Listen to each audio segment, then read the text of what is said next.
χριστουγεννιάτικη βραδιά στην Κρήτη TV.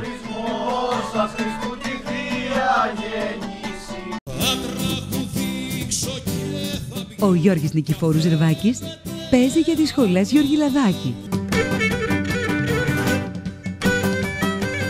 Σε ένα μοναδικό παραδοσιακό κρητικό γλέντι.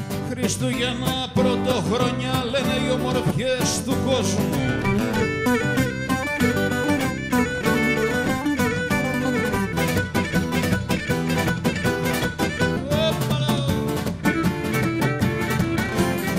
Άιντε να σταθώ στα πόδια μου μετά από τόσα χτυπήματα. Την παραμονή των Χριστουγέννων με την Αριστεία Καλογρίδη στις 10 στην Κρήτη TV. Χρόνια πολλά σε όλο τον κόσμο.